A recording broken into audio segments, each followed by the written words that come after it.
teams right now are doing better, even getting better right now in this free agency period. And that's the scary part, because now you would think, especially out west, you have to get better to compete. Probably the worst team right now out there in the west is probably between the Phoenix Suns and the Sacramento Kings. And Phoenix still going to wind up getting Trevor Ariza. That's going to help. So we got to wait and see about that one. I already said about Trevor Ariza leaves to go to Phoenix. Jeremy Grant, he stays with Oklahoma City. I guess that's probably, he might start for you, possibly. Dougie McDermott, I like this one. Dougie McDermott go to the Indiana Pacers. Way to go, Indiana. Indiana is getting younger and younger and better. Add more, I think Dougie might be a little older, but still, veteran leadership, getting better. I like what Indiana did with that one. For a 3-year, $22 million deal. Ilyasova goes back to the Bucks. Remember, Ilyasova was with Atlanta. Then he finished the year with Philadelphia. Then he wound up. Now he's going back to the Bucks. 3-year, $21 million deal. Aaron Baines from the Boston Celtics. He stays with Boston for a 2-year deal. Rudy Gay re-signed with the Spurs. Ed Davis leave. Oh God, let me talk about this one. Ed Davis leave Portland to go to Brooklyn on a 1-year, $4.4 million deal. One of my partners, shout out to Brendan Keller for president, called me last night, and he, big Portland Trailblazer fan, and he feels that next year could be the year when Damian Lillard might be out of the building, might not no longer be Dame time in Portland. He's hoping that Cleveland calls them and try to get Kevin Love there, which to a degree they kind of can use Kevin Love to help out.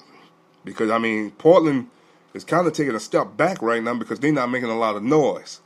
But losing Ed Davis was playing some good defensive minutes at times in the Pelican series at times. It's crazy. I don't know. Poor Portland, they going through some growing pains. Derrick Rose re-signed with the Minnesota Timberwolves.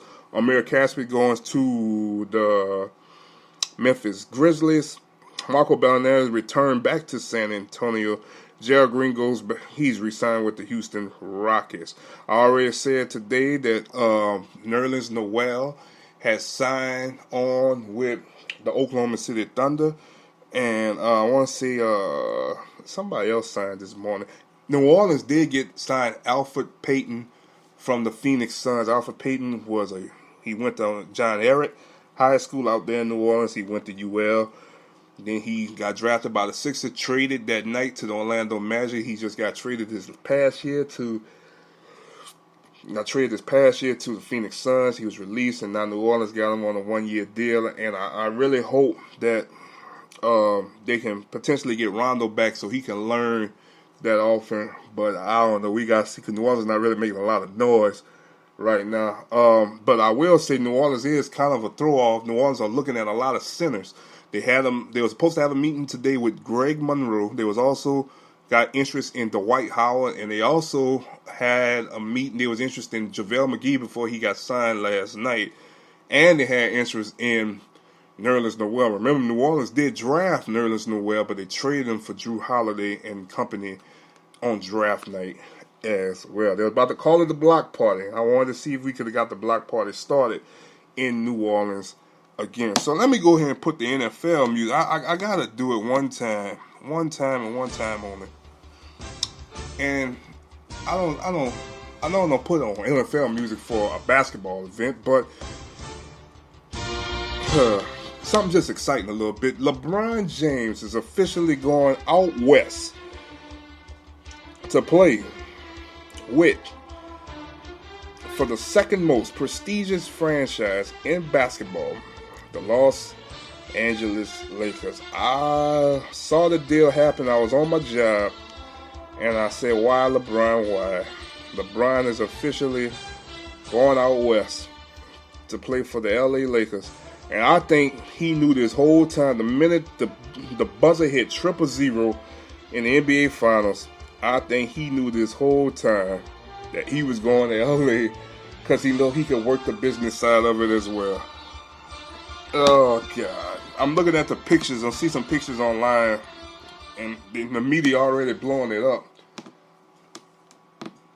Boston versus LA again. Kyrie Irving versus LeBron James. The storylines are already starting to set up for this year's NBA Finals. They had the standings, the projected standings for the Western Conference this year. I'm just gonna take you 1 through 4, 1 through 5. I'm gonna take you 1 through 5. 1 was Golden State, 2 was Houston, 3 was the Lakers, 4 was Oklahoma City, and 5 was who was 5? I can't remember off the top of my head. I want to say 5 had to be. Can't remember who 5 was at this moment in time because they had a lot of ties in between 5 through 7. But we're gonna say the top 4 in the Western Conference. So Oklahoma City was 4, LA was 3, Houston was 2, and Golden State was 1. I don't think right now on paper, and I really haven't looked too much what the Lakers have on their roster, but I did see this morning that potentially the lineup, somebody made a lineup, I think Bleacher Report reported this morning, that the Lakers can start Lonzo Ball, Brandon Ingram, LeBron James, Kyle Kuzma, and I want to say JaVale McGee. JaVale McGee. That would be your starting lineup so far. First thing first, you got 2 teammates in that lineup beefing with each other, making rap music about each other. LeBron about to fix all that. Brandon Ingram got to be a great scorer to fix this system. You know what I'm saying? He gonna have to step his game up to show that he can play with this, or he gonna about to be bounced out of here. Also, I want to see how, what kind of assets is they gonna have to come off to the bench. How much you gonna kill this man to really work to get where he needs to work to. I just think that, me personally, if I'm LeBron, if I'm Magic Johnson, if we don't get DeMarcus, if we don't get Kawhi, if we don't get anybody else that we really want out there, we didn't get Paul George. Let's run through this season. Let's go ahead on. Because right now that starting lineup screamed to me at least 500 or a little better. There's not no championship team. There ain't no top 3 team in the Eastern Conference. Because to a degree, you're just playing with an upgraded version of the Cleveland Cavaliers, but a little better. Because now you think about your assets coming off the bench. You get Lance Stevenson off the bench. You get Caldwell Pope to probably come off the bench for you too. So you got better assets than what you have in Cleveland. Plus you have more money to work with than what you have in Cleveland. You're not hostile. So I think if the Lakers don't sign Kawhi Leonard, there's no need to panic because guess what? He's a free agent next year. I saw what the Minnesota Timberwolves did. They try to offer Jimmy Butler now before next season, before the season ended. And it's smart. For the simple fact of the matter is, if you think about it, the Lakers going to have their pitch between Klay Thompson, Kawhi Leonard, and Jimmy Butler and others next basketball season once July 1st hit next year. So, my biggest perspective about this is let's think about it. If they don't win now, the first thing first, they got a huge win. They get LeBron James to come play in LA. When you think about the history of the Los Angeles Lakers, Kobe, Shaq, Kareem, Worthy, Magic, West, Elgin Baylor. Come on, I can keep going. Wilt Chamberlain. All these great names, now you can add that for 4 seasons that probably the best player in the league is going to wear that purple and gold to your franchise. So how do that hurt LeBron James' legacy? I think it does. For the fact of the matter is, if you don't deliver a championship to LA, your legacy is tarnished even more than what it is. Because first thing first, I don't like that he left. I figured he was going to leave. I knew he was going to leave. But why you have to leave and go to one of the biggest markets in the NBA?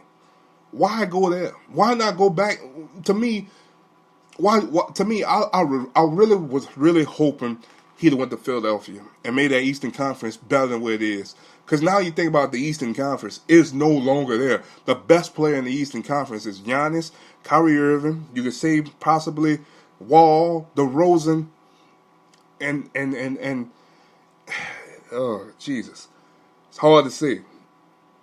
I think the East gonna be fun to watch the young cats like Jason Tatum, Jaylen Brown, the Unicorn, Chris Tabbs Porzingis, guys like that. See what I want to see. I want to see how good Brooklyn going to improve if they stay healthy with D'Angelo Russell and company out there in Brooklyn.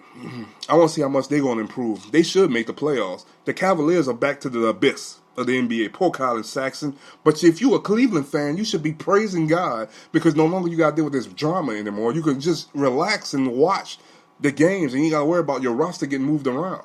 Cleveland going to rise again, but I don't think they're ever going to be back in the championship picture. No time. I don't see in the next 10, 15 years Cleveland going to make the playoffs again, but I don't see them coming nowhere close getting back to the NBA Finals. No time soon. Take your one championship and keep moving. That's all I can tell you, Cleveland. Keep it moving. Like the cigar. Keep moving. So the Lakers are projected to be the third best team in the Western Conference. I don't see it. I don't see it. But we will have to wait and see it. And that's why I'm hoping now I'm getting on New Orleans. The Pels been real quiet a little bit. They still kind of waiting to move with Rondo. I think Mirotic is out there. Boogie is out there. You need them two back in your starting lineup to compete. And then you start throwing in your bench people possibly later to get this team back in a chance, man, to compete in the Western Conference. All you need. That's all I want to see if New Orleans can have a chance to compete out there in the Western Conference. Because to a degree, your division has gotten better. Your division has gotten better. The Spurs still going to be the Spurs, in my opinion. The Rockets, if the Rockets get Carmelo Anthony in that division, I think that's going to really make things a lot tougher for New Orleans. But I think New Orleans can still overcome. The Rockets going to be the Rockets. The Mavericks, who was one of the worst of the worst last season, they have gotten better this offseason. You can't say they lie, they haven't. Memphis still at the bottom. Memphis got some issues going on over there. So New Orleans still find themselves in the middle of that second, third tier of their division, on the Southwest Division. It's going to be interesting to see what they're going to do. Now, this is one of my other Twitter questions, because when I started thinking about LeBron and moving people around, moving pieces around and stuff like that, I thought about an interesting free agent that a lot of people has not been talking about, and that's your boy, Isaiah Thomas. Isaiah Thomas is still out there on the market. And so my question to Twitter was, I said, Twitter, I need y'all to answer me a question. I said, is Isaiah Thomas a max contract player? 91%. 91%. I'm going to say it again. 91% said no. Nowhere even close. 91% said there's not even close to getting a max contract at all. Yikes. He's still out there. I think he's going to be out there for a long time. I think eventually somebody's going to reach out to him and give him a deal, but he's not going to ever get the deal that I think he really, truly wants. He's a great player. He gets picks on a lot defensively. He played bigger than what he is, but he get picked on defensively. So, sorry, Isaiah, you might be out there a little while longer, but I definitely think he's going to play for somebody next season, as we expect it to be pretty dope. So, that's pretty much my perspective right now. Like I said, we still waiting on New Orleans to make a move with the Cousins thing. It's just kind of iffy that they're looking at other centers just in case they have to move on. And so if they would move on from DeMarcus, what would be your perspective, all my Pelican fans out there? What would happen? Would New Orleans still be the same team? Some people say, well, we got to the playoffs around him, but before that injury happened, that was about the halfway mark of the season. DeMarcus had a lot of MVP performances type games for New Orleans, So kind of an iffy situation to see if we lose him, how much of a drop-off the team going to be. So kind of just keep our fingers crossed in the next couple of hours and days to see what the Pels got up their sleeve for DeMarcus Cousins as well. So let's go ahead on. Let's move on. I put the music back on. I don't ever put music on twice. It's time to talk a little football, guys. We are officially about a month away from football season getting back underway, with the preseason is going to start in August. College football season is almost on its way. So, like I said, every podcast I'm trying to get through every division. I'm going to start with the AFC first. And you know I'm going to do the NFC South last. But AFC West, we talked a little bit about the